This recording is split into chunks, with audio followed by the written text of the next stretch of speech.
Call this work session to order for the Sioux Falls City Council. Today is Tuesday, August 7th. We're here in the council chambers for a work session. We don't often do that, but at the request of the presenters, we needed the AV equipment, and we also wanted this particular topic to be broadcast both on CityLink and on SiouxFalls.org. As near as I can tell, we're actually on there this time, so I think we're good to go. We're going to start with a presentation by Darren Smith and others. Darren is the Director of Community Development and Public Parking. Welcome, Darren. Turn these on. I think they're on. Good afternoon. Darren Smith, Director of Community Development.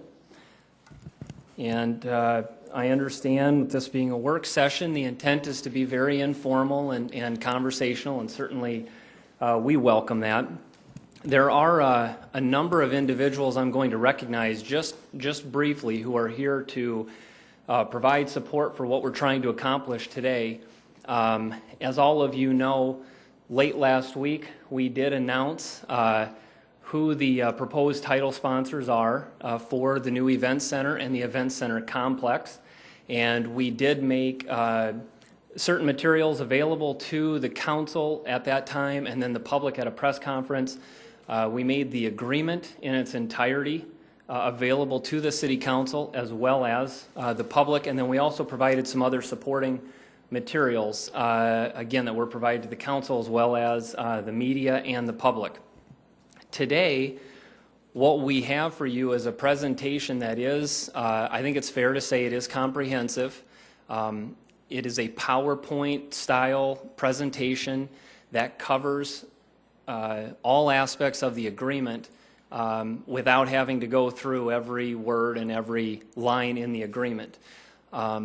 Before I start recognizing a few folks and turn the presentation over to Ben Wrigley, again, I just wanted to reiterate that what we would ask is I'd like you to stop us, and in particular Ben. He's going to be doing most of the talking with the presentation. I want you to feel free to stop Ben at any time and ask him questions because there are 29 slides in the presentation. It is pretty thorough and comprehensive. So please stop Ben at any time, and he and the rest of us understand this is very informal and conversational. Our goal is to educate you as best we can with what's in this agreement and to answer any questions that you have. So, before I turn it over to Ben real quick, we do have a number of people here. I'm going to start right in the front here. Mark Cotter, Kendra Simmonsma, Terry Torkelson, Tracy Turback, Jim Wiederick, Dave Knutson, who represented the Sanford Premier team throughout this process. His wife, Dee, of course, who did not play a role in the process, but we're going to go ahead and recognize her as a former council member.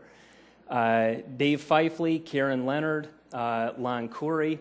That is the team that we have here today. I think it's fair to say all or most of them played a role of some kind in this process. But more importantly, again, we're trying to make sure we get all of your questions answered. So they are here really at your disposal today. If you have any questions about how this agreement impacts something in the building, the facility, the construction project, operationally, anything, please call upon any one of those folks, including myself.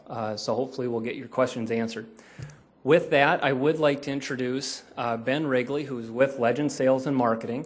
Again, I think we've stated a number of times that we have put Legend Sales and Marketing under contract to help negotiate this agreement and to help push the process across the finish line and get to this point. So I'm going to go ahead and introduce Ben Wrigley at this time with Legend Sales and Marketing. Ben? Darren, before you start, now that you've given free rein, I'm going to pull it back in just a little bit. Okay, sorry. just to remind council that the informality in a work session is that we very often forget to call each other counselor, but we do need to kind of control that conversation still. Make sure that we're not monopolizing each other's time, that we do keep it fair, and that it is my job to facilitate the meeting. I'll just do that to the best of my ability. And then the other thing I would say to all of us is 10 minutes to 7, we have to be done. So yes. Lots of time. Yep. Let's be open and honest with each other, but just I'll Sure. be watching the clock. So thank you, Darren. I apologize for interrupting, but go Absolutely. right ahead now. And if I can piggyback just real quick on that, I should say this. Last Thursday started the process with the sharing of the materials, the announcement and all that. We're, 4 or 5 days into this.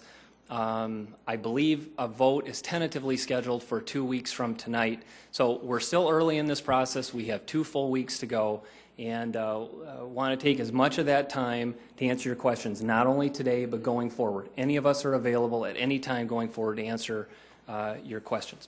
Okay, Ben? Welcome. Thank you. Thank you very much. Thank you, Darren.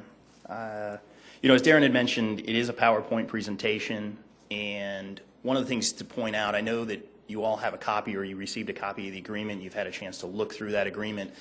The PowerPoint is not set up in this, it doesn't follow it page by page as it would the agreement. It's more by topic, and it's really laid out probably the way we would do these types of presentations in a public setting. So we thought that was the best way to do it. If you have questions that you put in order of the agreement, I do apologize for that, but I think we'll be able to maneuver back and forth through that. And as Darren said, I think the best thing that's going to be is let's stop periodically as we move through the presentation and ask the questions that you have, and I'll provide examples as necessary. And I think to your point there of trying to finish up at 10 minutes till 7, I don't think we'll have an issue there. Great. So with that said, I think I'm just going to go ahead and start right here. What we have done is we have put it into 4 buckets. We have an overview of the whole title sponsorship. We certainly spend a fair amount of time talking about recognition and benefits, and then of course additional sponsorship opportunities, and then we do have a couple of comparison tables at the end. I think you have seen these, but I wanted to dive back through those. To kind of recap for you where we are with this, the 2 title sponsors that are in your agreement are Sanford Health and United National Corporation. Under United National Corporation, you do have First Premier Bank and Premier Bank Card. The term of your agreement is 25 years. The facilities that this covers is the Event Center, and then what we're terming as the Event Center, Convention Center, and Arena Complex, the 3 buildings in a combined fashion. The names of the facilities are the Event Center would be the Denny Sanford Premier Center, and then that complex will be referred to as Sanford Place, with the Convention Center and the arena maintaining their current name, Sioux Falls Convention Center, Sioux Falls Arena. The base fee for your agreement is $18,750,000. It is divided into 25 equal installments, which translates to $750,000 per year. The first payment will be due 30 days prior to the opening of the facility, the Event Center, and the subsequent payments will be due on the anniversary of the opening, each of those years.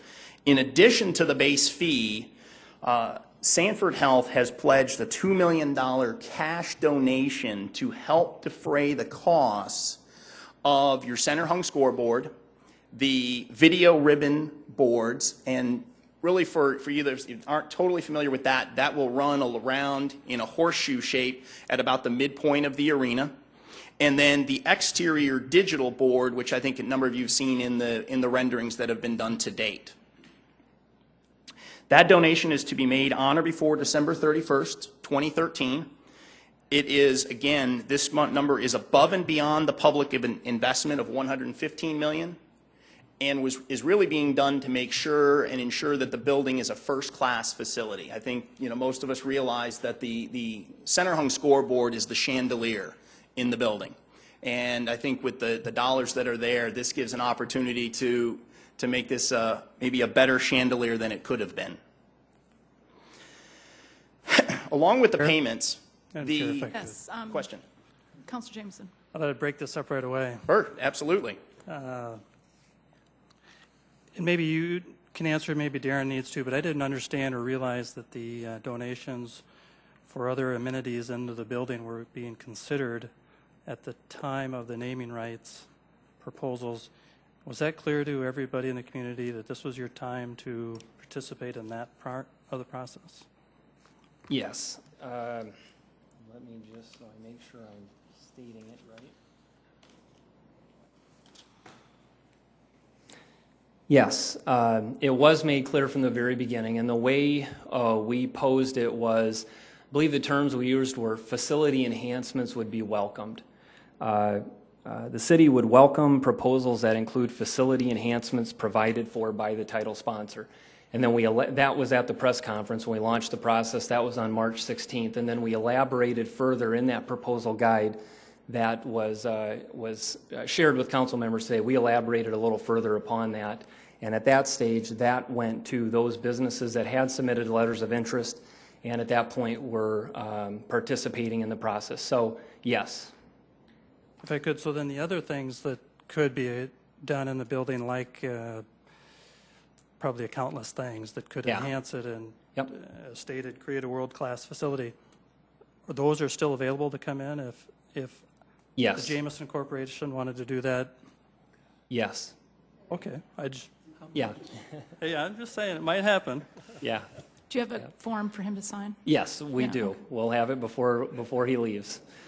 Yes, the short answer is yes, those will be opportunities that we will be seeking going forward. Okay, other questions? Then go on. Thank you so much for your patience. Okay. So when we talk about the fee themselves, two things that we will point out are that the payments are net to the city, meaning that the fees come to you based with no fees, no taxes. One thing we have agreed to is that the city will not assess any city tax or fees on the base fee moving forward. Right now, there really isn't any example nationally where this is a taxable payment. Not to say that 20 years from now it couldn't be done at the national level, but this would be typical that the city would waive this, not looking to necessarily profit from this certain clause. And also, there is no prepayment without the written consent from the city. So this cannot be bundled and discounted and prepaid. Councilor Staggers. Yes, when I was reading the contract, I was intrigued with that. Why would we have that? Why wouldn't we be happy for them to just go ahead and prepay everything? Well, I'm going to go ahead and answer one that first it has a lot to do with the IRS limitations that you have on the building, but I can have Tracy come up and explain further if you'd like. Okay, yes. Okay.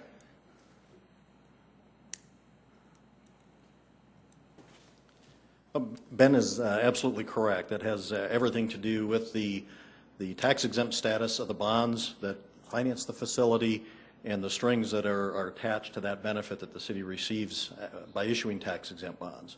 So there are limitations on the private dollars that can be raised because some of these payments will fall in time after the bonds are paid off. Those dollars don't count, but if they're prepaid, then they would count against the limit. So, okay. So it benefits the city greatly to have those fixed for 25 years rather than prepaid. Okay, thank you very much. Thank you, Tracy. Yes, Councilor Anderson. I guess just to continue on that line of questioning, in the news release that we got in the packet, it says, under the terms of the contract with the city, the companies are establishing and making a one-time contribution to an endowment. So that's no longer true, or?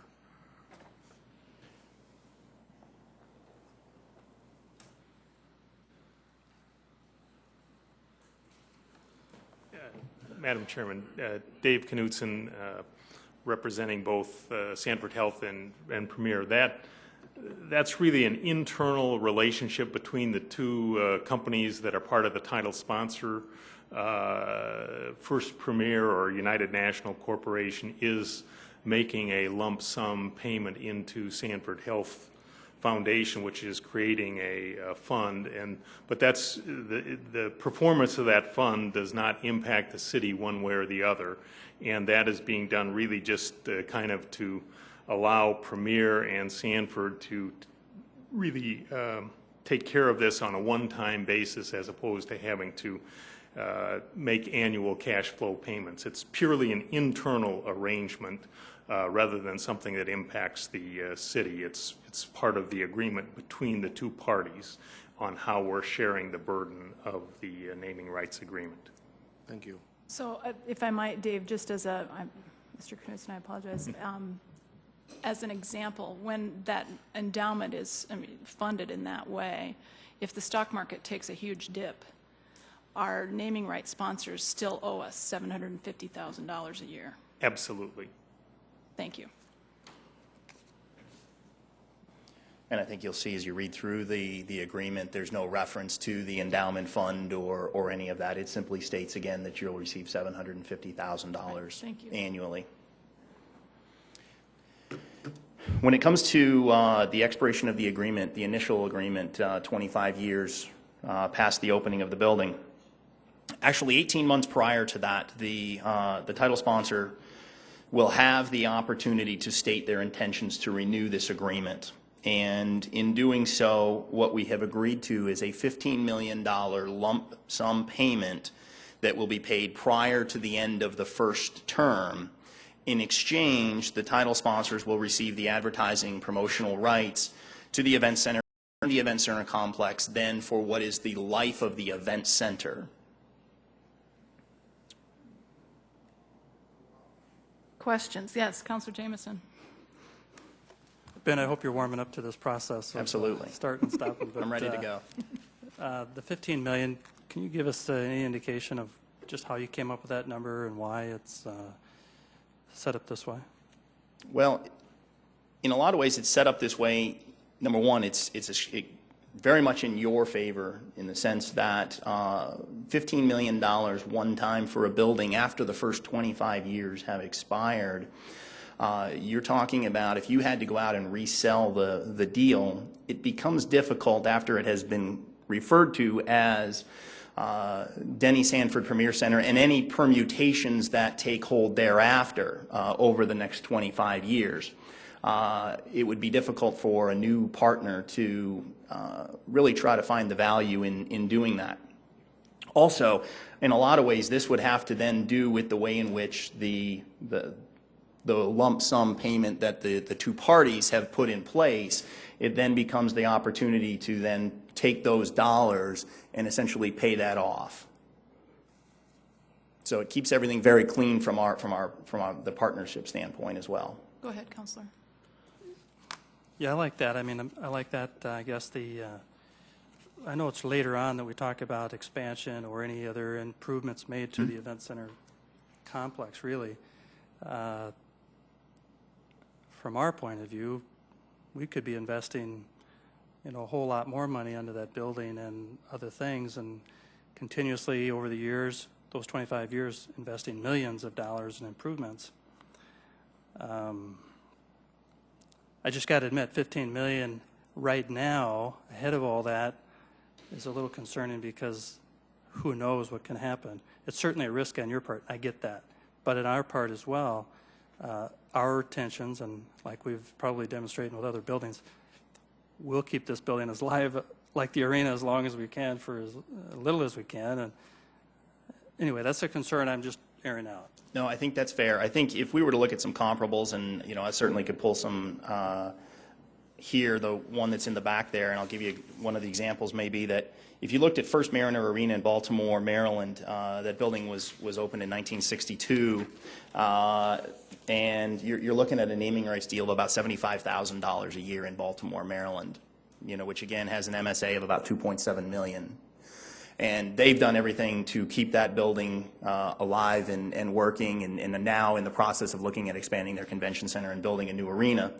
That building has certainly seen its life cycle as far as what its use will be. And certainly, yes, there are opportunities to do that. But if you were to look at the fact that even over, say, a 50-year period, the 18.75 plus the $15 million is a very good deal.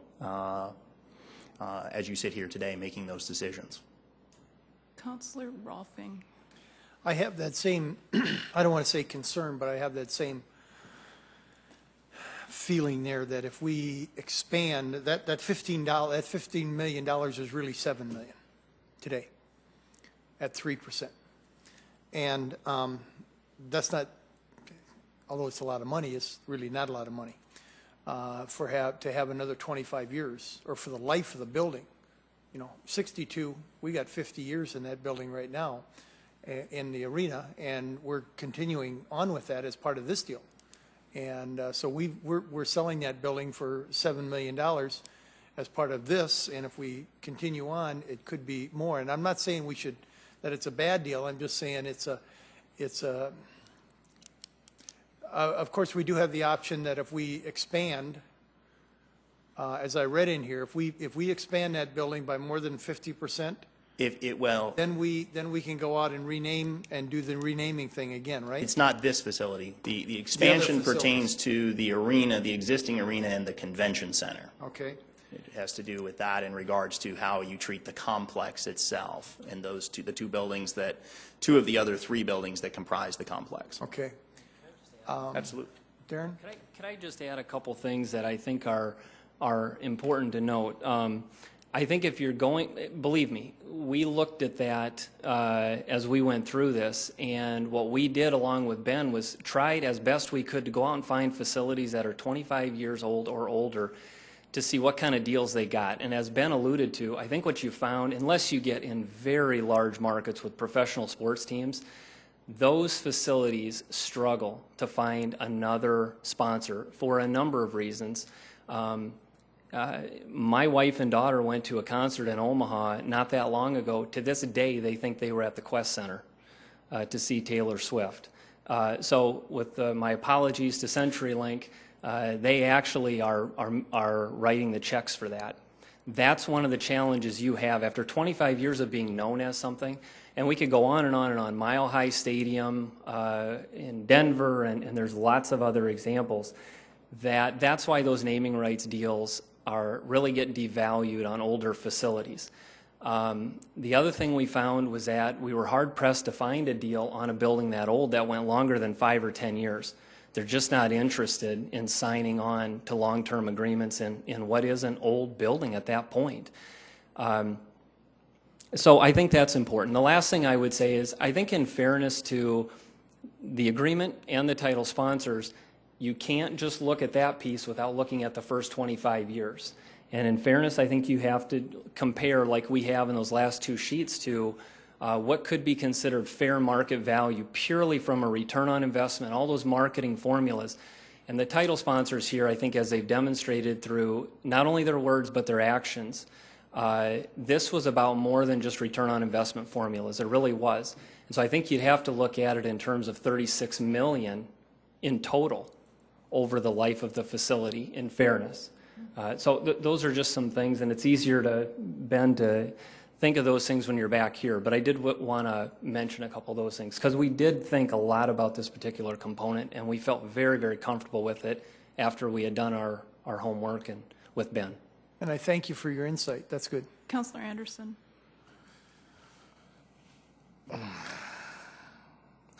To continue on with this line of discussion as far as with the naming rights, when we first started this whole process, the naming rights was supposed to be for the event center. And at what point in time did we add the convention center and the arena to this? Well, I would say actually pretty early on we talked about, I think to those who have followed the process, casually in the public, and I know we're only in front of you monthly and not even always talking about this, I can understand that perspective. But from a pretty early on point, when we talked about naming rights, we did talk about, sure, the focus was on the new event center, but also the complex. And again, Tracy could take some more time in talking about how that benefits us in terms of those IRS limitations. I think Terry Torkelson could take some time and talk about how there are definite marketing advantages to having a complex and as opposed to names on individual facilities.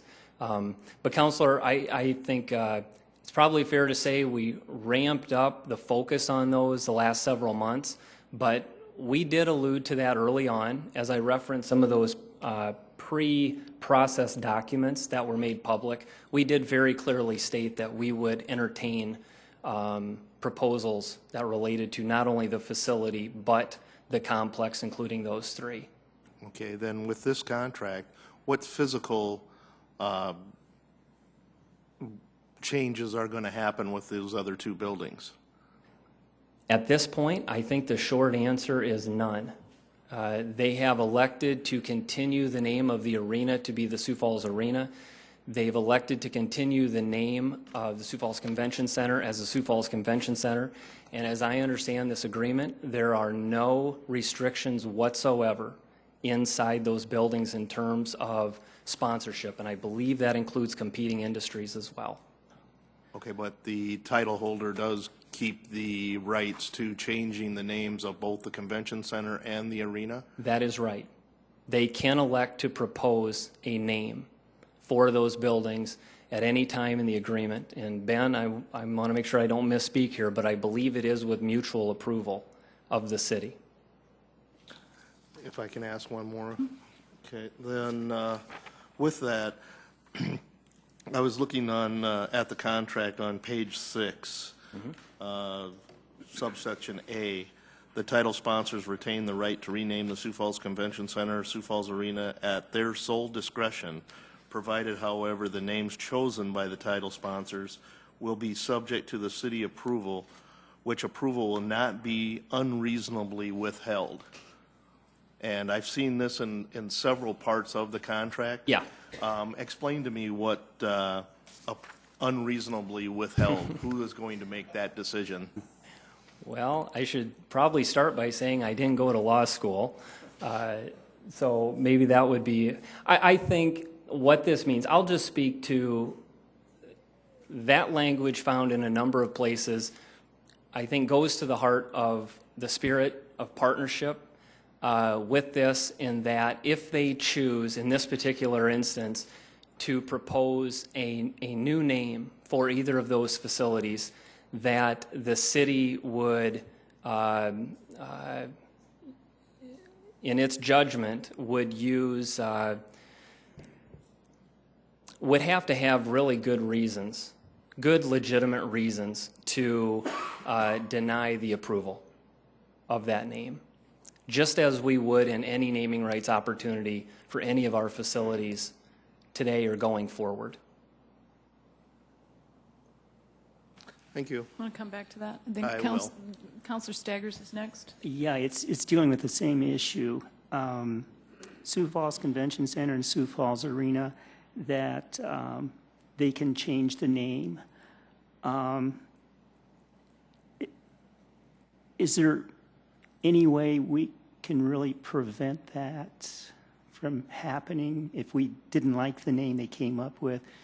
Like they came up with another name for Sioux Falls Convention Center and we just don't like it, the city doesn't like it, or can we stop it, or we can't? Well, I think you have the right to stop it if it's reasonable. Again, you have to be.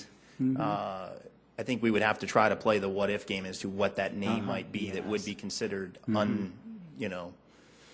something that you would have a lot of heartburn over. I think the big thing to remember is, like Darren touched on, with these agreements, this is a partnership that you are going to be in for 25 years. This is not a situation that you will talk and approve this in 2 weeks and then never hear from each other again.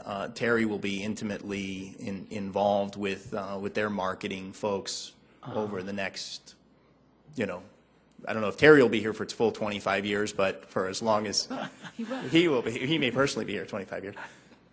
Just one other question too. Companies are bought out all the time. That's correct. And so right now at Denny Sanford Premier Center, we have another bank coming and buying First Premier. Can they just go ahead and change that? Well, Name of the center or not? You know, it's like the Quest Center. It's not the Quest Center anymore. No, that's correct. It's CenturyLink now, and you know, Pac Bell Park is, you know, has certainly seen its fair number of name changes as well. And if in fact that happens, there would be a new name that would be proposed. And again, we would have the ability to take a look at that name and determine how we wanted to move forward with that name. Now, with that, of course, you understand that there are costs associated with changing it, the exterior signage, everything down to letterhead and envelopes and ticket stock and all of these things as well. So, you know, and all of that cost will be borne by the title sponsors with regards to that. But if there is a name change, if that were to happen, then we would address that at that time and try to understand what would be the appropriate name in regards to, you know, to the bank. Okay, thank you. Okay, continuing, Councilor Rolfing. Ben, does this allow you to go out and try and sell the arena and the convention center name? Not at this time, it does not. We cannot go out and sell the title sponsorship to those two facilities, but when referenced earlier, when it talks about the, we'll call it, you know, substantially reconstructed portion, 50% or more than 50% of either facility, that then triggers the opportunity. So what we're saying is that the buildings as they exist today cannot be resold. However, if you substantially alter either facility to the tune of tearing down and rebuilding 50% or more of the facility, or you expand either facility by 50%, that triggers a clause then that thus does allow you to go out and sell that that title sponsorship to that individual facility that was either rebuilt or expanded. How about if we repurpose? Would that be part of it? It would have to be. Well, the guy who's doing it sitting back here going, No, again, repurposing it would still have to. You still have to rebuild 50% of the facility. So internally, externally, 50%. Okay. 50%. Right? Right? Yes, that's exactly right, and that's in the agreement. But let me just, if I can, put a little finer point on this. We're talking about two facilities, a 51-year-old arena and I'm going to say 15-year-old convention center that to date has generated exactly $0 in naming rights revenue. To the best of my knowledge, has not had any offers come forward to name it. Now, the title sponsors, and if you look at the dollar amount, and look at comparatively what other event centers have gotten and what they're paying for, they are basically paying for the right to name those two. They're just simply electing not to at this point, and they've indicated they have no intentions of doing that. Everything inside is fair game. But I just want to make that point that, well, I'll just leave it at that. Yeah. Okay, continuing, Councilor Jameson.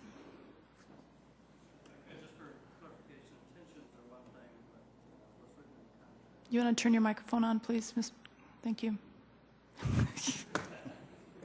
All I'd just like to add is intentions are one thing, but what's written in the contract is exactly what will be the option, and the option is for them to do it at their discretion pending our approval. Yeah, pending city's approval, absolutely.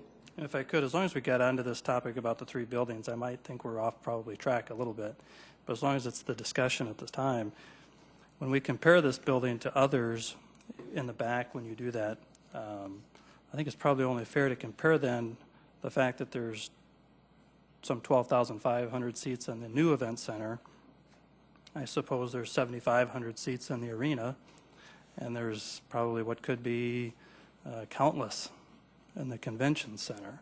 I mean, we're getting three buildings here, and I think we need to kind of keep that in perspective, that they're buying the naming rights to three buildings, not just one, like may have been compared to as the Quest Center or whatever it is today. Well, actually, the Quest Center is both the arena and the convention center. If you've been to that facility, it is both. Just to the Quest part or the other part, just the concert part. But so your appendix then, does it kind of spell that out, that there's multiple buildings in some of these? It doesn't necessarily reference it, but again, I don't know that the Quest Center has ever really been broken out saying that it was two distinct facilities. I think it's strictly considered as one facility, and in this time now it's the CenturyLink Center that incorporates the 18,000 seat venue plus all the convention facilities.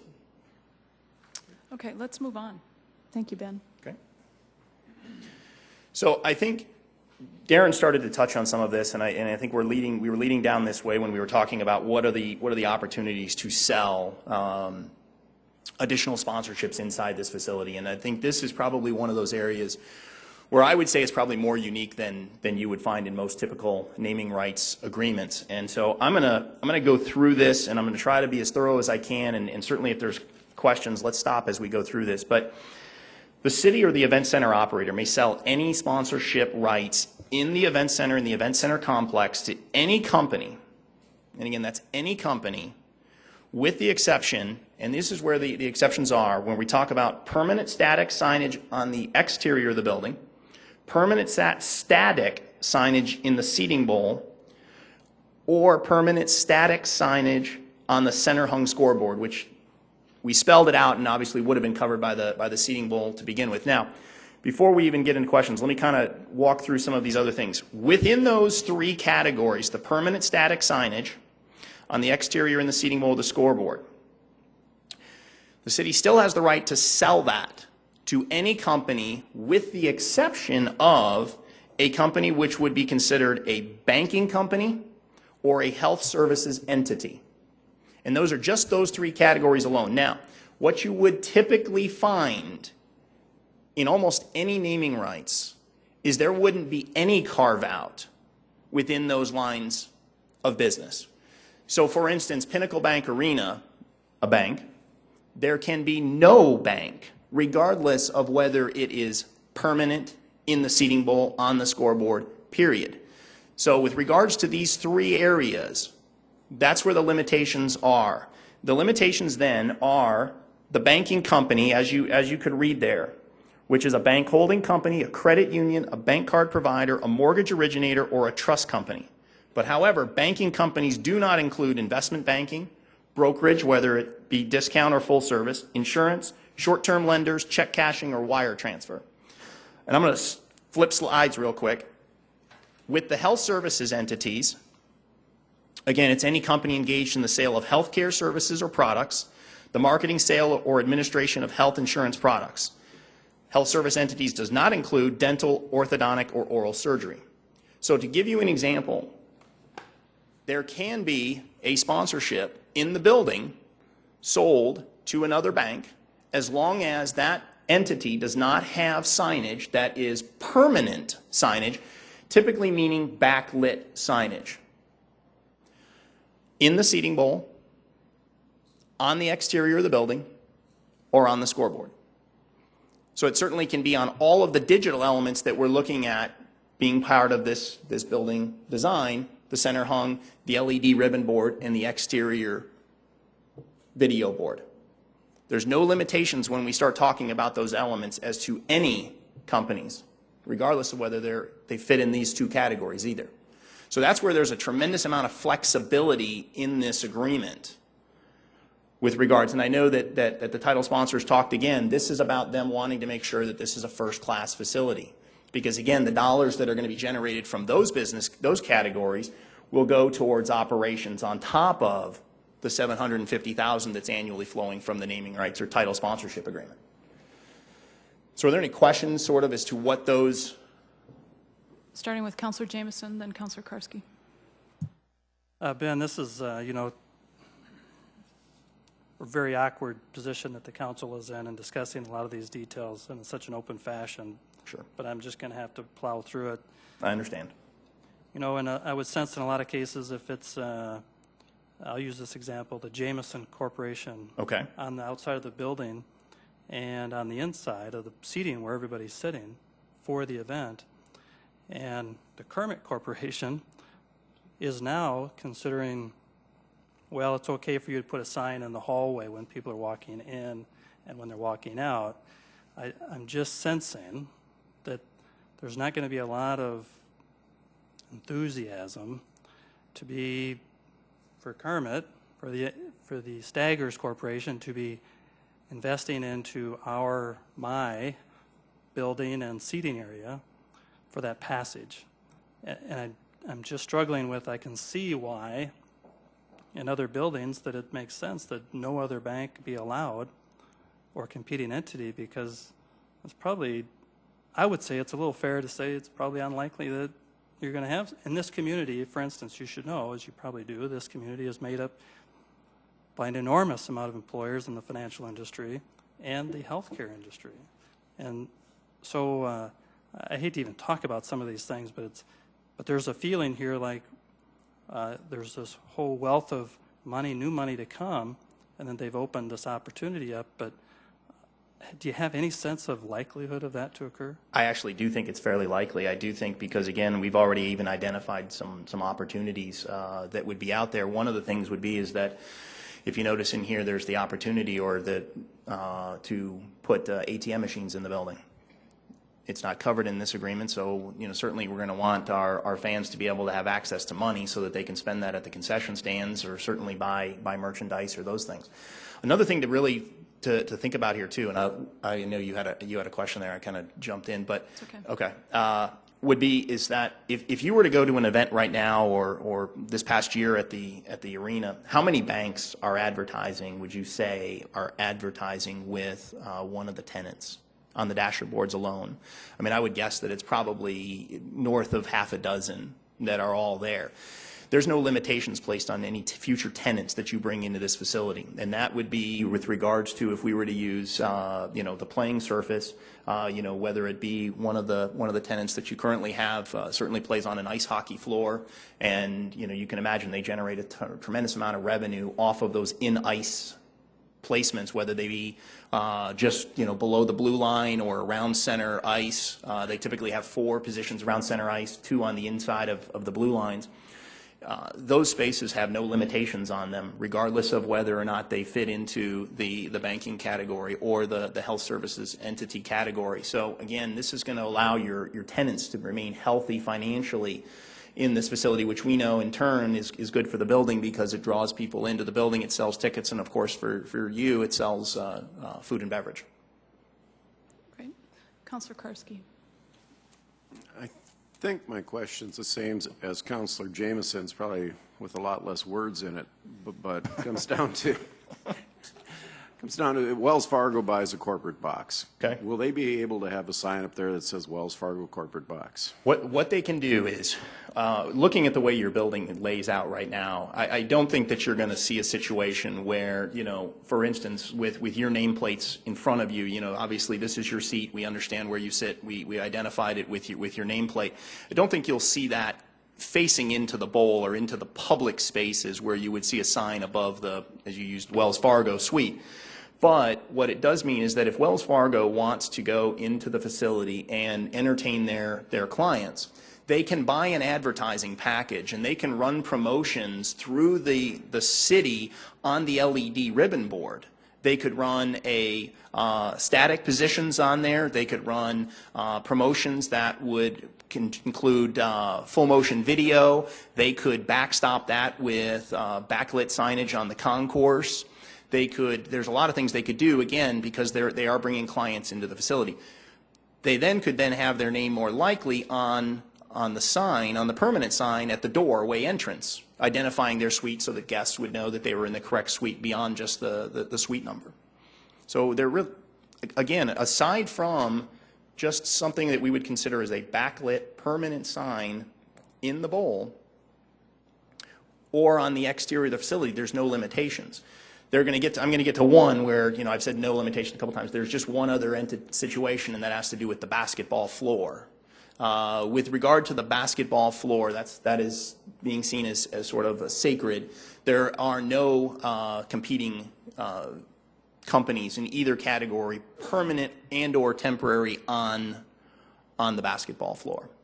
And then the same thing with temporary static signage on the exterior of the building. So we can't hang a banner for 3 days that would have a competitor's name on the exterior of the building. But we can put that competing company on the digital exterior video board. So we felt pretty good about that. Okay. Continuing, Councilor Anderson. A couple questions. When you were talking a lot here about the bowl and everything, which basically in my mind means the event center, but these rules are going to cover the entire complex, correct? Well, no. When we talk about the seating bowl, and do we want to bring up one of the drawings at this time? Are you doing, or you're going to control it? Okay. Well, can you bring up? Go down a couple there. How about that one's perfect? That's perfect. That's fine. So again, here what we're looking at is the premium level of the event center, and what we're really going to be talking about here is, I'm going to try to bring this up, is when we're talking about the seating bowl, we're going to talk about this area in here. And I haven't highlighted everything, but we're talking about this area here. And so, of course, we've got the center hung scoreboard that would be hanging over center ice there. That's the seating bowl that we're referring to in the event center. When we're talking again about the seating bowl inside the arena, though, we don't have those limitations there. Thank you. Go ahead. Go ahead. If you were continuing, I just had one other question then for Terry Torgeson, real quick, on this too.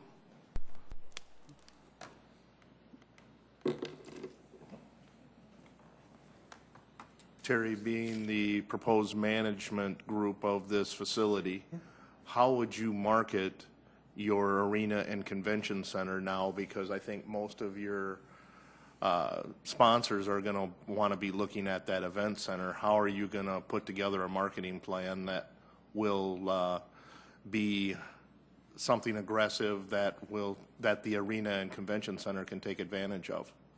You're correct. I mean, granted, you're going to see a dip in the interest in the older facilities, and that's only natural, so we're going to have to be creative, but packaging a lot of it would be an excellent way to do it.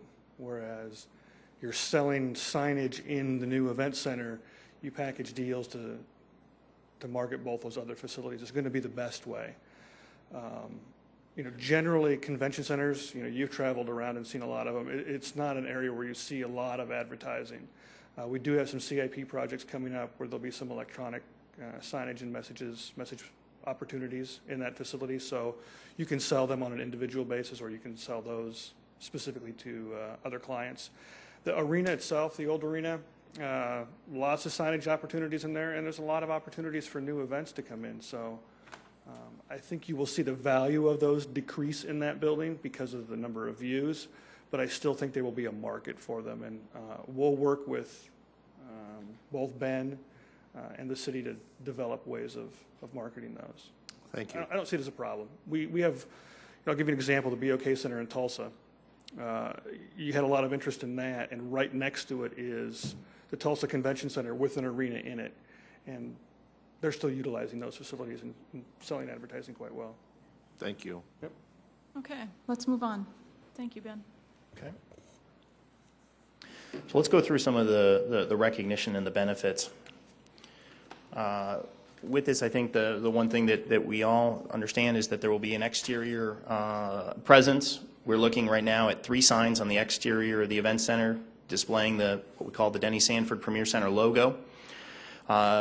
Those will be on, right now we reference that, and I actually have a visual here that I'll actually skip forward a little bit just to show you. It's on the north side. It'll be on the south and the west side of the facility is where those locations will be. This is an image that's actually in your agreement. Center hung scoreboard. There'll be a presence on the underbelly of the center hung. If you were to watch an NBA game, the underbelly is that portion which you see. It's typically like a stretched fabric material that is taut on the underside and certainly is visible by TV cameras during free throw shooting and of course during center court jump balls.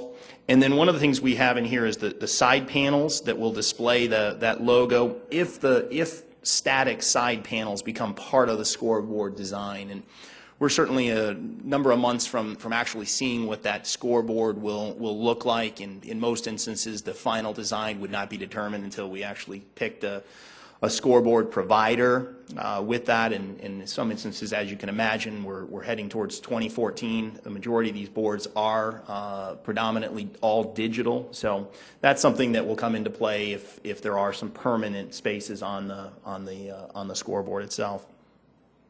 There's a recognition area that the title sponsors wish to take advantage of to honor Mr. Sanford, his contributions to the quality of life in Sioux Falls and South Dakota. It is a wall recognition area that is inside the main entrance of the event center. If you're familiar, looked at the floor plans, when you first come in on that southeast entrance, which I think we're referring to as the main entrance to the facility, the first thing you'll be looking at when you come in will be the box office. Off to the left, there is a wall there. As you would see that wall as you headed towards the grand staircase to go up to the main concourse there. So what we've done is we've identified that the wall area will be approximately 10 feet by 10 feet, and then there will be an area of floor space in close proximity to that, reserved for future placement of commemorative displays to go along with whatever may be on that wall space area. Question. Councilor Rolfing. Is this recognition of Mr. Sanford, of Premier Bank, or things of Sioux Falls? It's my understanding that it's in some way it's going to honor Mr. Sanford, but Dave, do you want to?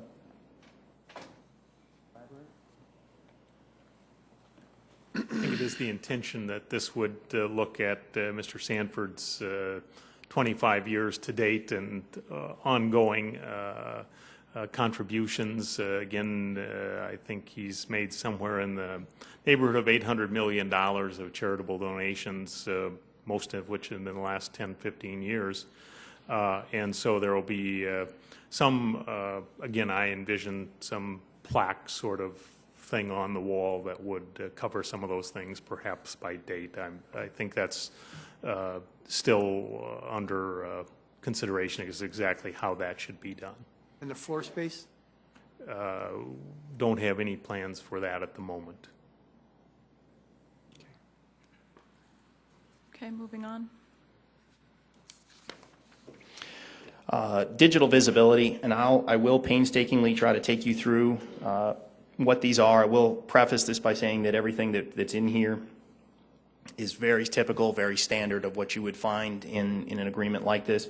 Each of the title sponsors will have two 15-second displays on the center hung scoreboard to go along with public address announcements. We've found that typically that would be some sort of a welcoming message and then perhaps even a closing message thanking everyone for coming to the facility.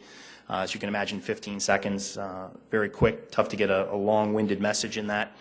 On a combined basis, the title sponsors will receive not more than 8 30-second commercials on the center hung board. They, on a combined basis, will receive not more than 8 video displays on the digital fascia board. That's the board that will run in a U shape at about the midpoint of the facility. On a combined basis, they'll receive not more than 8 corporate logo displays within 1 hour prior to each event on the exterior digital board. So that's some recognition as fans are starting to come into the building. That's very typical. Will receive not more than 4 30-second commercials within 1 hour prior to each event on the exterior digital board. Again, an opportunity to capture fans as they're arriving at the facility. And then 2 corporate logo displays per hour during each event on the exterior digital board. So as events are going on, they'll have a little bit of recognition on the exterior of the building throughout that, and certainly we'll be able to pick people up as they leave and head towards their automobiles. Questions on the digital visibility, Councilor Rolfing? I have sort of one on that. The logo, has that been designed yet, or is that going to incorporate not only the Sanford name, the Premier name, and Sioux Falls, or is it just going to be Sanford and Premier? Or will it have, as long as it's a Sioux Falls entity, is it going to incorporate all 3 entities? Dave, could you help me with that? The logo has not been designed for the Denny Sanford Premier Event Center. We're hoping that will be completed in the next few weeks. And again, is subject, as I recall, to the reasonable approval of the city. the digital displays as described are going to be essentially the existing corporate logos of the three sponsors. Now, that's what I was interested in, the logo of the deal, whether or not it's going to have something to say about the city or the area, but especially the city, not just because of it being a stewardship type thing. I would think it would be appropriate if it said something about Sioux Falls in it also, rather than just the Sanford Premier. Understand my gist with what you guys have said? Yeah, I mean, I think the intention will not be, in the Denny Sanford Premier Center, I don't anticipate any corporate logos, as it were. And I'm hearing you say you want to see something conceivably incorporated referring to the city of Sioux Falls. I would think that would be appropriate if I could be so bold as to say that, especially with the way that Kelby and Miles and Dana approached this whole thing, that it was a gift to Sioux Falls, not a commercial endeavor. And okay? Thank you. Fair enough. Councilor Karski. Going back to the signage, I guess, with the 8 30-second commercials on the center hung scoreboards, and the question that I asked earlier regarding, okay, I'm Jameson Corporation, and I'm competing with the Premier Corporation for banking. How does that not make it difficult to sell those sponsorships, that advertising, and is that 8 per event? Where are the 8? No, that's 8. That's 8 per event.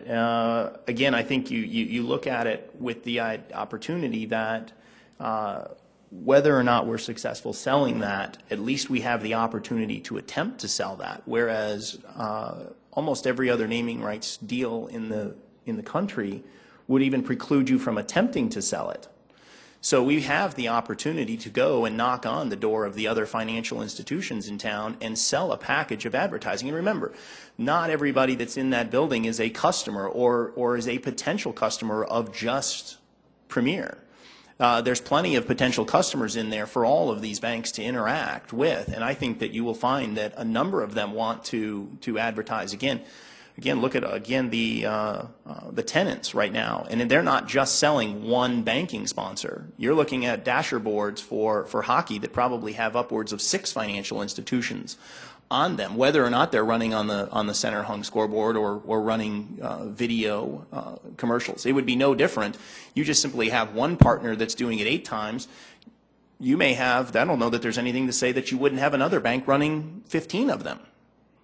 And I think each one of those will be crafted as a standalone deal as we were to go through that inventory with those potential partners.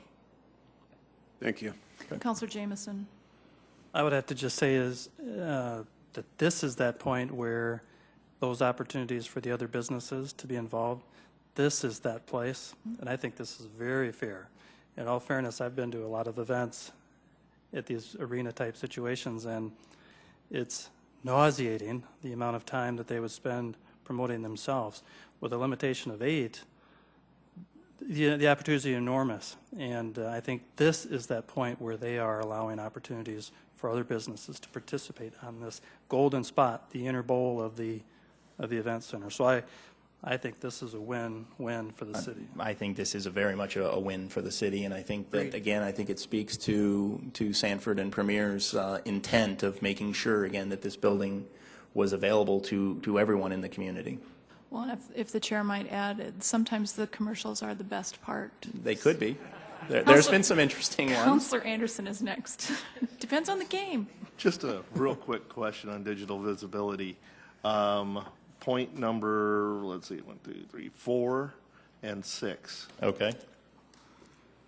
Basically the same wording, just different number of corporate logos. Explain the difference. 2, 3, 4. The title sponsors where it's 4, where it's not more than 8 corporate logo displays within 1 hour prior. So that's within the 1 hour ramp up just prior to it, whereas 6 is on a combined basis 2 corporate logo displays per hour during the event. So, and again, if the event is 2.5, 3 hours long, those expand into after really the event has begun. And then one more. With the 3 static boards out on the exterior, will those just be solid with the Denny Sanford Premier Center? I would imagine that those are going to be solid, static, depending, you know, on the material that's going to be used and how everybody looks at the logo upon completion. Lighting and all of those things will be sort of to be determined. There's a number of ways you can light these. You can light them from within. There's LED lighting. You can cast it against and create a shadow effect that wraps around. I think a lot of that will all sort of be worked out as we progress through this process. Okay, I guess where I was going though with that is, you know, having the Denny Sanford Premier Center on there for, let's say, 15 seconds and then go to whatever events are happening and then back to that. On the video board? On the exterior. On the exterior video board. Right. Yes, it will do that, but it also bring up some other partnerships. Again, we'll have a company that will be pouring soda and water in the building, and I would anticipate that they'll be up running through some static displays or through some video loops on there, along with other upcoming promotions. So that actually gives us more revenue possibilities too on the exterior of the building. That's correct. That's correct. And there again, with that board, there are no limitations on that exterior board. Those can be competing companies. Okay, thank you. Okay, let's move on. Thank you, guys. One of the things that is called entry points or rights of way signage, and what this is I'm going to get rid of the. We're doing monument signs that are recognizing the title sponsors at Sanford Place entry points. So if you've imagine the complex, and you can enter it from a number of different streets, and there's entries that will take you from the street onto the complex, and thus you'll find your way to the parking or where you prefer to park as you go to the event. When you first come onto there will be a monument sign. And by monument sign, it's typically rectangular in shape, or that's what I'm envisioning in mind. And it has a lower profile, and it can capture vehicular traffic. With it, you'll see it at a lot of bank entrances. It's very typical monument signs that are out there. And so these will all be at the entry points. And I think in a lot of ways, this is really going to enhance what goes on there visually, as it brings some things that you can now design around at each entry point. Then there will be 3 corner monument or marquee signs displaying the Sanford Place logo, and those will be larger in scale, and those would be at the 3 prominent, as we sort of define those down the road, the 3 prominent corners around the complex. Locations, and again, for both monument and marquee, are to be mutually agreed upon for that. The event center seats, as you walk down the aisle, there is an end panel that's at either side, to your right or your left there. On that end panel, there will either be a Sanford Health or a Premier logo, which is very typical that you would find on those, on all appropriate end panels where we can accommodate that. The portal signs, so if you've stopped by the concession stand and you're going to enter into the seating bowl now, you'll pass through the portal into the seating bowl, and thus will then find your seat. Above you, right now in that current arena, there's a backlit sign at each portal. And that's what we're referring to here in the new venue, is those same portals, those same portal signs then. On the playing surfaces, we talked about the basketball floor, where the title sponsors will be the sole and exclusive sponsors for any signage, permanent or temporary. On any other playing surface, what we envision is that the Denny Sanford Premier Center logo will be at the center point. So if that was hockey, of course, that's the center face-off. If that were indoor football, it would be the 25-yard line. And all playing surfaces then, with the exception of basketball, may display temporary static signage. So that could be in the ice, that could be sewn into the turf field. There is the opportunity, title sponsors have the right to install a sign with the Denny Sanford Premier logo on the Event Center roof. The one you're probably most familiar with and we all saw was the United logo that was on top of the United Center when Jordan was winning the titles there, where you capture visibility from an airplane. If the title sponsors elect to do this, all costs to manufacture the sign, to install the sign, to any sort of penetrations that could happen into the roof skin, all of that would be at their cost. And then, of course, would be subject to anything like FAA regulations on lighting and those sort of things. Now, with regard to all of the signage that's in here, when we talk about design, manufacture, and delivery, the title sponsors are responsible for the cost to design, to manufacture, and then bring the signs to the event center site. The city is responsible for the cost to install and then operate all of that title sponsorship signage. Now, this is something where I can certainly speak from experience. Typically what you would find with regards to the manufacture, to the design, to the delivery, to the installation, to all of that is normally borne by the facility or in this case the municipality that was the property that was selling the naming rights. And oftentimes that will eat up at least 1 year, if not potentially 2 years of incoming revenue just to put those signs in place. So again, this, I think, the fact that the title sponsors are going to manufacture these signs for you is something that should be pointed out, and again, I think they should be commended for that. Again, Darren talked about this earlier. There is joint approval. All final designs, materials, locations, sizes of the signs, the video displays, the announcements will be decided jointly by the city and the title sponsors. And then we talked about the city is responsible for the routine maintenance and repairs to that signage, which again is very standard. Replacement of the signage. The title sponsors will pay for the replacement of the signage. Signage must be replaced due to ordinary wear and tear. Replacement is desirable due to changing in technology or just to simply enhance the appearance. If, in fact, the logo does change, whether it be the Sanford Place or the Denny Sanford Premier Center, they will go ahead and take care of that. If the signage has been damaged or deteriorated beyond repair due to any cause, insurance proceeds received by the city will first be used to replace the signs with the excess cost paid by the title sponsor. So again, if there is a sort of a force majeure event that causes something in regards to that, your insurance will cover that to a point. Anything above and beyond that, the title sponsors have agreed to pay for that as well. Any questions from council on signage? Let's move on. All right, let's talk about just, additional recognition.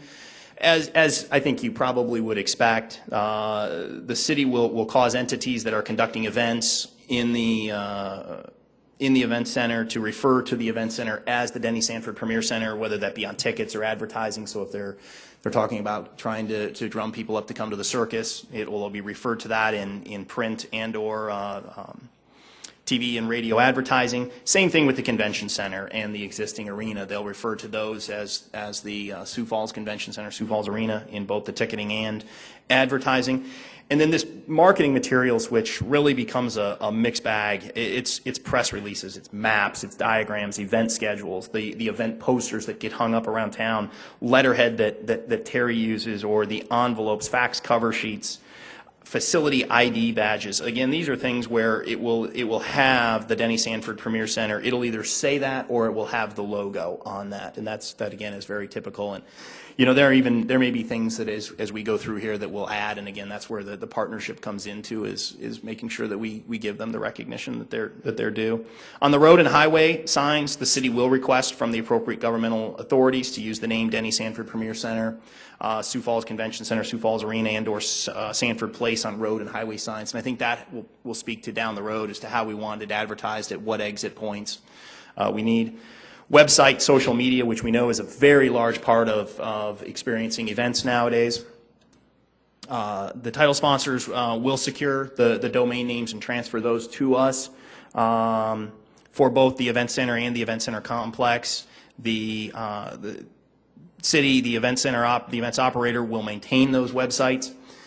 And then as you can imagine, the logos will appear on websites, will appear on the Facebook pages, LinkedIn, any other social media that's developed over the next 25 years with regards to that.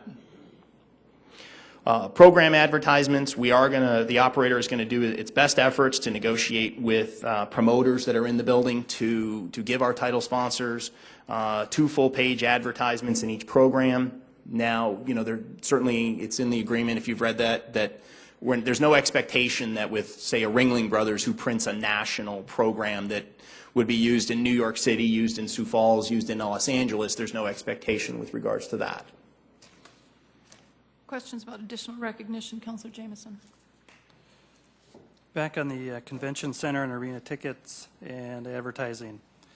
The city will cause any entity conducting an event in the convention center or arena to refer to those facilities as the Sioux Falls Convention Center or Sioux Falls Arena on the tickets and all advertising. So in essence, we're really, at this moment, naming those facilities and keeping those names. That's correct. Okay, and then help me, is there an option? There is an option for the title sponsor to change the names of those buildings per approval from the city. Correct. So at that time, if the name should change, then this portion would. Then this would change, and you would refer to that in. So if you had a sort of a, let's say it's a home and garden show in the convention center, and the name had changed, you would thus start referring to that new name in advertising and or on the ticket. And if I could, on the this got past me before earlier, and I know there's multiple places where the city is referred to as. The city will cause and or approved by the city. Who does that actually imply? Because I know in most cases, the mayor is actually in charge of all the facilities and is ultimately responsible for those. Is there a different process or just? Yes, I think there's 2 answers to that. The first is in terms of the signage, when it says city approves, when you approve this agreement going forward, that then becomes an administrative function. So when they bring those logos forward, and I think there are 2 that we're talking about, we would approve. And I think everyone has to understand, too, we would work with the architects and those involved with the design of the facility and so forth, as well as the title sponsor. So clearly it would be something that all of us would want to be aesthetically pleasing and easy to market and those types of things. So that's the answer to the first question. Second, in terms of the city would cause with the ticketing and those things, that really refers to the facility manager who is acting on behalf of the city, is under contract with the city. So that, Terry, I'm saying that right, that would be Terry and SMG that is responsible for the ticketing to make sure that we're in compliance with that. Councilor Rolfing. You were really, that was really a good answer, Darren. You said it was an administrative function that we'd all want to be part of. So which one is it? Yeah, no. Did you catch that too? Well, there will be a lot of parties involved, is what I meant. So with the approval of the agreement, like many others, yes, with those that remaining name and those logos, it would be approved administratively. But in consultation with, again, the architects, the contractor, all those people involved with the project. None of us. You would bring it to the council. You are now, and you are involved in the process now. And what I would say is there are a number of things in every agreement we bring in front of you that we then are authorized to make decisions on later. I mean, that's very, very common. Yeah. This is not unprecedented by any stretch with that. Thank you. Let's move on. Hospitality. Beg pardon, Councilor Anderson. I think we're going to have more discussions about that, though, as far as the renaming and the logo also. I think the city council, I may be alone on this, but I think the rest of the city council may want to have a little input on that also. Well, let me be very clear on the renaming of the facilities. As far as I'm concerned, and my understanding of the agreement, that absolutely would require the city council's approval. If a name on a building changes, that will require the city council's approval. Okay. Well, we've already approved, or excuse me, we're in the process of approving a name, but not a logo. That's so correct. I guess what I'm going to say here is I reserve the right to continue the discussions about Sure. bringing that back to the council also. Fair enough. Thank you. Now, hospitality. Okay, with regards to hospitality, each of the title sponsors will receive what we're in quotations calling a center location suite on the north side of the event center. On either side of the center line, there's one suite. It would be those two suites there. The title sponsors will execute a suite agreement substantially in the form for general use in the event center. Again, they're understanding again that they'll sign the agreement that really has the same clauses and effects that all the other suite owners will have. With regard to club seats, each of the title sponsors shall have the use of 20 club seats, so it's a total of 40, in the club seat section of the lower bowl on the south side of the event center. And when we say that they shall have use of that, what that means is that they have the opportunity then to sit in those seats for events for which they purchase tickets. And that wouldn't be anything different than what someone else buying let's say the Jameson Corp decided that they wanted club seats. The Jameson Corp would then pay an annual use fee, which would give the Jameson Corp the opportunity to buy tickets to the events that are in the facility. Same with the Kermit Corporation would have that. And again, just like with the suite agreement, they'll sign the club seat agreement that's substantially in the form that's all club seat owners will be using. Additional tickets. The city, the event center operator, is going to use best efforts to provide each title sponsor, as well as their employees, with the opportunity to pre-purchase non-premium tickets of publicly available seats. Again, this is very typical that you would find where certain events, the promoter will have no problem with a pre-sale event. And the right to purchase, again, is subject to the operator or promoter restrictions, depending on the performer. Question, Councilor Staggers. Quick question about that. So is that kind of almost unlimited? They would be able to maybe purchase the entire facility or not? Well, I would say that in regards, it's unlimited up into what the promoter is going to restrict with regard to that. So, for instance, if there was a concert performer that was in town, I don't think the promoter would have the expectation that the entire performance would be made up of Sanford Health employees.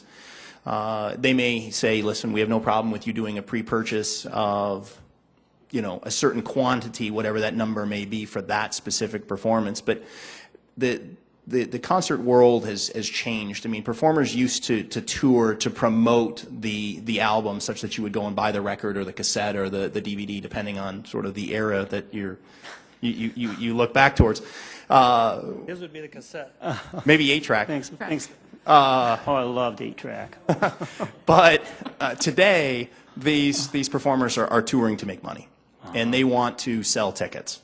So it's no longer necessary that all of their fans be the first to be in line. Their pre-sales happen at every venue, and then oftentimes there's multiple pre-sales for that. So, but there still would be the potential. I would say that yes. In trying to tell you that there couldn't be the potential, yes, I guess some promoter could decide that, hey, sell it all out, but that would be the promoter's decision. He would be happy with that happening, I guess. But that would also signal to me that the promoter didn't have a lot of confidence that they would sell too many tickets to the general public. So perhaps it's not an event necessarily completely worthy of bringing back. Okay, thank you. Councilor Jameson, continuing. Again, this is a weird, awkward work session. So Okay. just roll with it. But I think what Kermit might be hinting at is that if a deal's made with SMG, supposedly SMG, but our operator, for a guarantee of $50,000, they don't care what happens with the tickets. But the city says, with our promoter, to our manager, says, yes, we want that concert to come here because of all the other things that it creates. We guarantee $50,000, I suppose, to the promoter, and all the tickets get sold and don't generate, or maybe the potential could be that the title sponsor buys all the tickets, and could they resell them?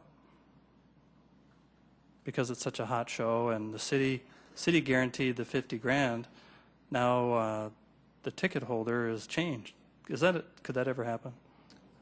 I guess it could. I mean, I guess that yeah, I guess Dave could theory you could buy up all the tickets and put them all up for sale on StubHub, but he'd be taking an enormous risk that there was that substantial amount of demand. But again, that promoter would have to be willing to say, I'm going to allow you to pre-sell 13,000 tickets, and that's, to tell you it couldn't happen would be, but to tell you that it's going to happen, it's not going to happen.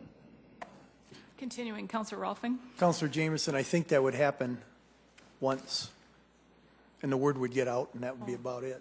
Yeah, and honestly, I don't know that it's ever going to happen once. I'd like to see the promoter that allowed that to transpire. Each of the title sponsors will receive 5 VIP parking passes. The title sponsor may use the event center without a rental charge 1 day per year, again, on dates that are mutually agreeable with the event center operator. But the title sponsors will be paying all non-rental costs associated with operating the event center, and that includes security, preparation, cleanup, those sorts of things. It's very typical. You might even find that some agreements out there where the title sponsor has the opportunity to use it up to 3 times per year. So I think on one time we're being it's okay for us, and I think it'll be just fine for them. We have what are called Sanford and Premier Employee Nights. We will work with the operator will arrange with the tenant the designation of a Sanford Employee Night and a Premier Employee Night. We'll work with those where each title sponsor would receive 500 non-premium tickets for that night and be given the right to purchase additional tickets for their employee night, which again is a tremendous benefit to that tenant. And then each title sponsor may give away a promotional item, which we know, on those promotional nights that really helps drive additional ticket sales for the tenant. So I think again this is a thing that is really seen as a benefit to those tenants in the facility.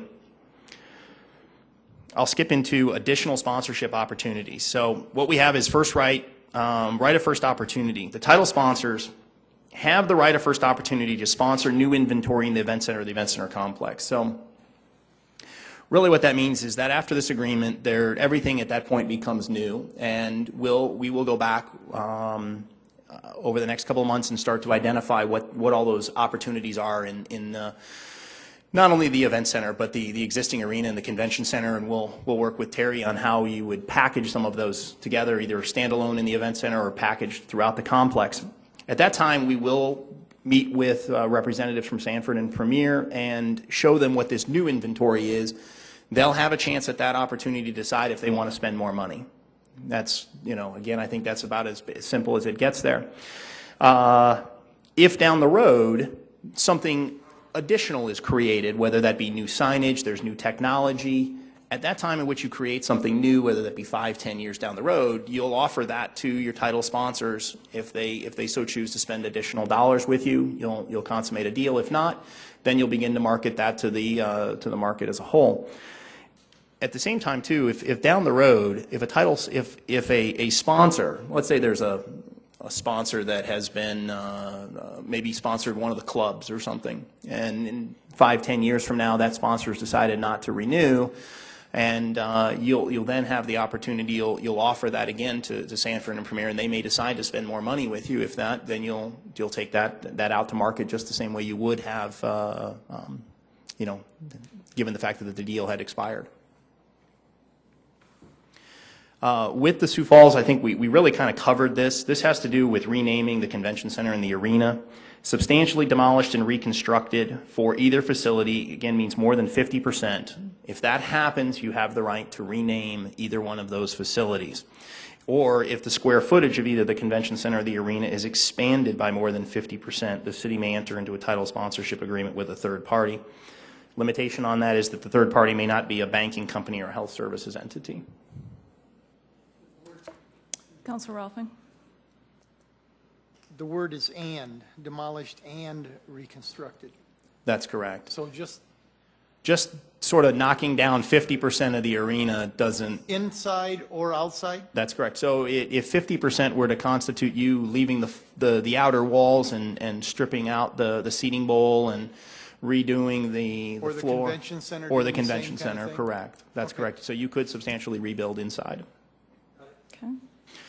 With regard to touring shows, third-party sponsor of events, just kind of want to touch on the fact that if there's a touring show that, say it's a concert that is sponsored by a bank, that bank will have the ability to have signage in the event center during its performance. This is a clause that is very typical so that there's no limitation on what events you can and cannot bring to the building. And that also has to do with third-party sponsorship agreements. Examples of that could be high school events, auto shows, rodeos, those sorts of things. You're really not limited on what you can and cannot bring into the facility. The comparisons, I think, again, a lot of this was available last week, but just looking at what's been going on in the Midwest here, there has been a significant amount of development since 2003. I think everyone's very familiar with all of these buildings. Perhaps you've even visited some of those. You can see again where your facility is in regards to not only the gross dollars that you're looking at, which again does not include the $2 million donation for the center hung, but you're at $18,750,000 with your annual average of $750 on a total gross term. You can see again where you stack up to the CenturyLink, Wells Fargo, Pinnacle Bank, BOK Center, Intrust, and the Ford Center there. And then, of course, you can see where you are in regards to annual payments. Councilor Staggers. Yes, I was just curious. We don't have the Tyson Center on there. Do you have any numbers on the Tyson Center, Sioux City? No, we did not put that one on here. Again, that the number is fairly low. It wouldn't. It would not even be here where the Ford Center numbers are there. And again, it's also the Tyson Center, and then it was Gateway Arena, is what it was. It was actually split into two. So. Thank you. The last table, again, just tries to put it into a national scope and give you an understanding as you step outside the footprint of the Midwest, where you are. I think, again, you look at it, and you have to kind of take some of these deals where you are. I think at $18.75 million, there's two deals out there that are essentially higher than you on a gross term number. And of course, each one of them has the backstory. Comcast Center, University of Maryland. It is a Division I program. Obviously, it's an ACC school that has won a national title. It appears on national television probably a half a dozen to 8 times a year, certainly on regional TV for every home game. And also Comcast has the ability to sell its services to the entire campus for the University of Maryland, so in some ways it's a self-liquidating deal. The Sprint Center, I think, as we all know, was built to house an NHL and an NBA team. They just haven't been successful in bringing one to their venue at this time, but doesn't mean it won't happen in the future. But that's the deal was struck with regards to that. So you can look down here, and again, I think you can see again that there's, you look at population base and everything, I think you have to feel like you have a very solid deal that you should be proud of. I think you have two good partners to work with over the next 25 years who are going to do things the right way, and I think it could probably be summed up by being the fact that this deal's a home run. Thank you for your presentation. More questions from council at this point? We've been at this a while. Tons of information. Councilor Karski. Very well done, Mr. Wrigley. Appreciate it. Now, obviously, you were contracted by the City of Sioux Falls, correct? That's correct. Can I ask what we paid you? What did you pay me? $22,500. Oh yeah, you can. I'm sorry, you can answer it. Yes, the amount of the agreement for Legends to help us complete this deal in particular was $22,500. One of the things with that I want to make clear, I think this has been one of those items that has been lost in all of this and needs to get talked about more, is the fact that, and Ben, I hope you don't mind me saying this, we know through their proposals when we went through the RFP process and in looking at agreements that others with firms like Ben's, they typically will get not only a monthly retainer of $10,000 to $15,000, they will almost always get a 5 to 10% commission. On this deal, that would be in excess of $2 million We paid them $22,500. The reason is because we had advanced the process as far as we did. So in fairness to Ben and his folks, they came in early June after we had the proposal in hand, and then they helped us going forward. And no argument, Darren. It's money very well spent, and the return on that investment is enormous. And I just, if I could ask Mr. Wrigley one or two quick questions. Is there anything unique in this agreement that you haven't seen before? Is there anything standard that maybe wasn't included? I think that if we were to talk about the uniqueness of the agreement, I think the one thing that really, again, stands out for me is the lack of what we call exclusivity. That's a typical word that you would find in most agreements, by which the title sponsor, naming rights partner has exclusivity throughout the facility. I think also the fact that the title sponsors were willing to probably limit the amount of signage visibility that they have throughout the facility. I think somebody reiterated earlier that sometimes you see too much of it in a building, and I think they purposely, as we went through this process, we limited where we were going and what that visibility is, and I think that speaks again to the fact that they want as many companies as they can to participate in this facility. As far as things that would be considered standard that aren't in here, I think a lot of them would just relate to some of the signage aspects that are out there. Another unique thing, again, is the fact that they are going to pay for the construction of those signs. In regards, I think that saves you 1 year of your revenue. So instead of this, instead of you receiving income for 24 years, you basically are receiving it for the full value of 25, where most buildings would not. So I think that those elements all really, again, speak to what they said at the announcement last week, that this is really a gift to make sure that the event center operates as a first-class facility, not just in the first 5 years, but for the life of the building, and that it has the dollars to operate it and do so effectively.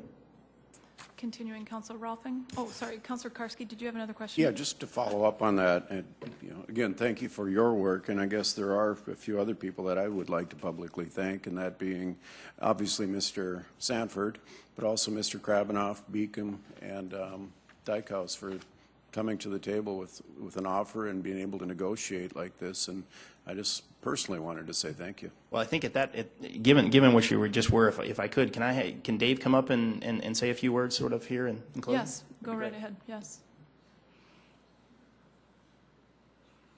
Thank you, Madam Chairman. We've spent a lot of time today talking about sort of the tail on the dog and what can happen under certain extreme circumstances. I'd just like to take a couple minutes and kind of focus back on the main provisions of this. I think first foremost is the dollars. We looked at the Lincoln, Nebraska contract probably more closely than anything else.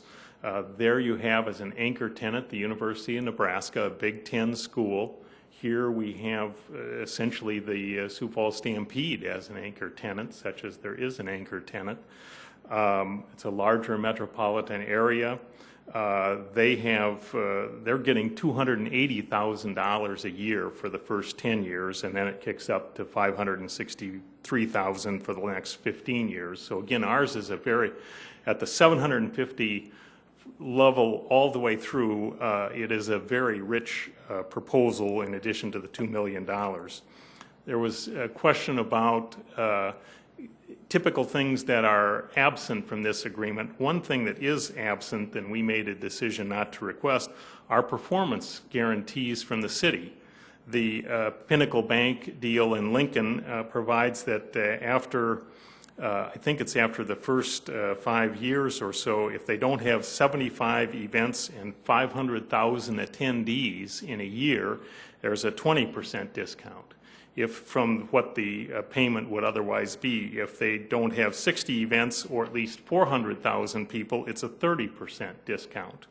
If they don't spend, and this starts right away, if they didn't spend at least $750,000, promoters, city, University of Nebraska, promoting events at this location, there was a 10% discount. We have none of those kinds of requirements, minimum attendance, numbers of events, dollars spent promoting. I think there's been a lot of discussion about how open this is on opportunities for others, and we do expect that there will be significant amounts of digital advertising inside the bowl by competitors of the title sponsors. There's been a lot of discussion about the names of the Sioux Falls Convention Center and the Sioux Falls Arena, and we first of all included those buildings in the proposal because that helps spread to some extent the limitations inherent in the city's bond issue, and I think Tracy Turback could possibly expand on that, but I think that was beneficial to the city as well. And we did not want to name those buildings other than their traditional names, and we thought the safest way to do that is simply to reserve that right, which we probably technically needed to do in order to get the benefits under the bonds for the city. But we certainly don't have any intention to rename those facilities. We think those names have served the city well for a long period of time and would like to see those continue. And we certainly look forward to working with the city and the council on this project. We were, quite frankly, very surprised to discover last Thursday that we were the only group to actually submit a bid. That was definitely news to us, and in that regard, the city did a good job of not giving away their leverage by keeping us in the dark on that. Thank you, Mr. Knutson. Councilor Rolfing. I need to, as a council member who worked on selecting legends and talking to that. That's okay. You can sit down. I need to say thank you to Darren for selecting me and for the privilege of working through that. And I know that some people have said this has all kind of been in secret and everything like that. And I want to remind people that there's a difference between secret and private. This has not been secret. It's been some of the things that have happened have been in private. And as what Dave just said, there's a reason for privacy sometimes. It doesn't need to be secret, as it isn't secret right now, what came out. And the contracts have been public. They're public, and the council will vote on them. We don't have to vote yes. We don't have to vote no.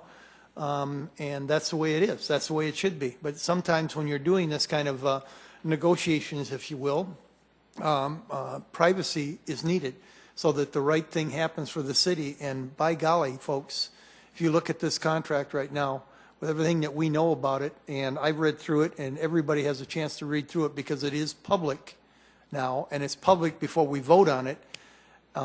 It's a good contract for the city of Sioux Falls. So I would again thank Sanford, Premier, and the people in Sioux Falls who have worked on it, and thank them heartily for what they've done. And it's a good deal for Sioux Falls, and thank you very much. Any other questions or comments? Councilor Jamieson.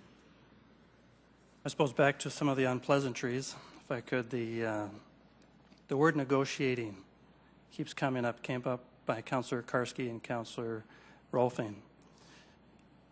And maybe this is a legal question, but are we indeed negotiating?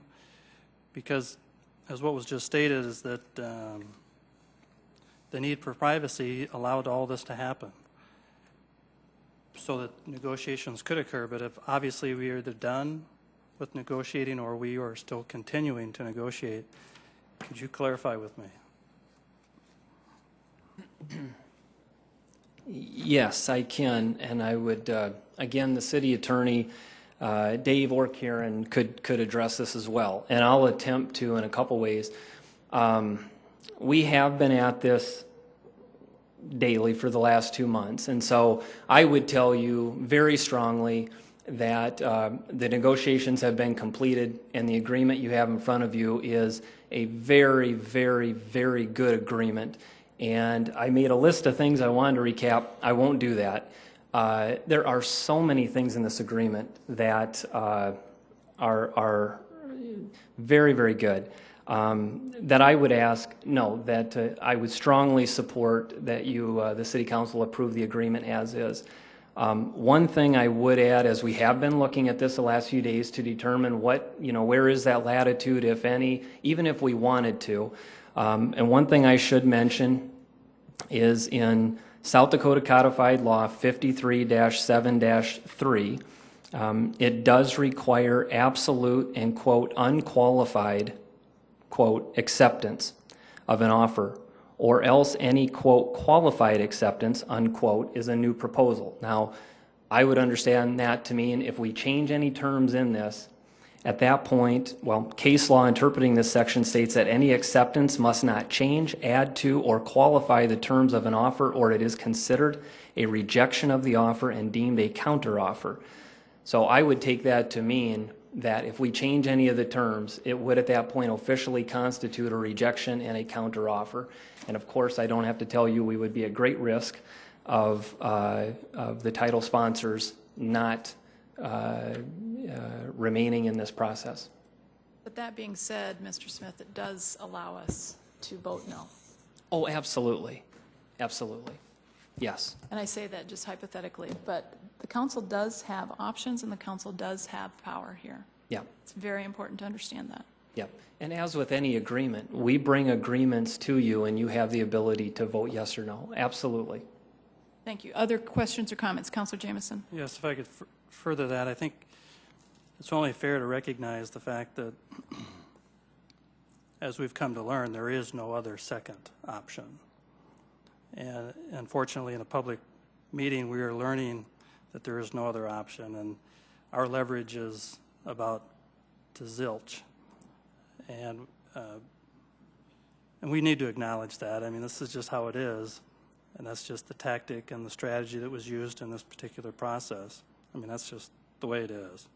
I think the fact that we may want to change a few things, I still believe that there's enough time here before the 21st when we vote that if we've got concerns about defining the city and or, you know, the process of approved by the city, some questions about the $15 million buyout at the end, in the term of 25 years, any of these things really, couldn't we still work with this group behind the scenes and ask them for clarification or adjustments to the contract, and on the night of the agreement, they could bring forth their signed proposal or signed offer, and we could accept it then or not?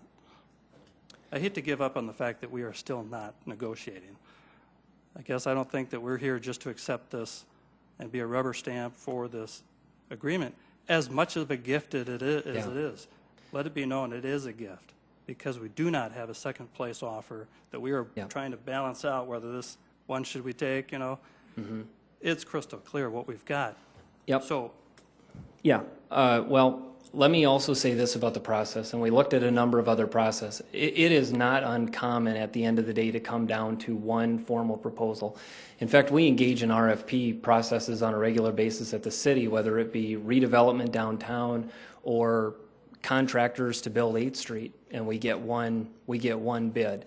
So as you go through a process like this, and certainly Ben can speak to this, whether you do something more open as a public entity with the request for expression of interest like we did, or you do something where Ben would be hired and just go to work on day one and do his job, the way it works is you start out with this many interested, and it narrows and narrows and narrows and narrows. And we haven't had a chance yet to talk about the process, and we can on the 21st, and I'd be happy to at any time in between. I really would. We went through that process. We had letters of interest. We cast a very wide net. We had multiple pre-proposal meetings with all of those parties. But like any process, it gets narrower, narrower, narrower, and some fall by the wayside, and then you end up ultimately with one proposal you select. I want to make it very clear in terms of what we have. I would not want to characterize this as apologizing in any way, shape, or form. I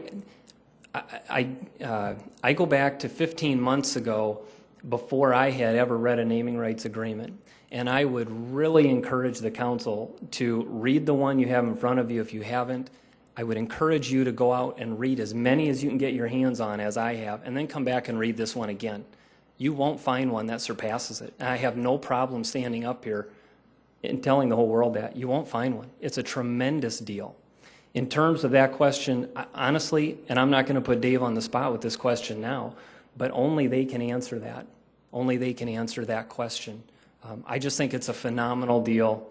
I'd be happy to explain any of those terms. Believe me, we spent a lot of time, the $15 million, the 25 years. all of these things.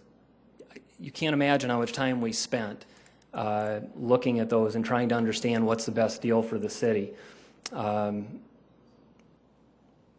Thank you, Mr. Smith. I'm going to bring us to a close with a couple of comments. Just number one, it's our intention, or the administration's intention, for this to be on the agenda for August 21st.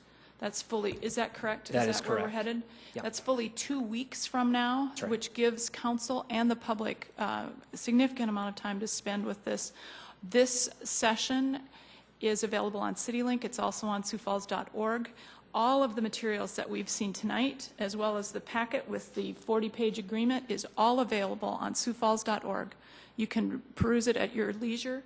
Remember that City Council emails and phone numbers are on siouxfalls.org. You may call us or email us at any time if you have questions or concerns about this, and I encourage you to do that. And then I encourage Council to have a relationship with the folks that have been here this afternoon with us, this evening, that when you have those questions, you need to ask them and make sure that you have the answer comfortably in your mind before you come to vote. There will be open testimony at the August 21st meeting. The public is invited and welcome to come and speak to this contract either way, August 21st. And that all of that being said, I'm going to adjourn this work session.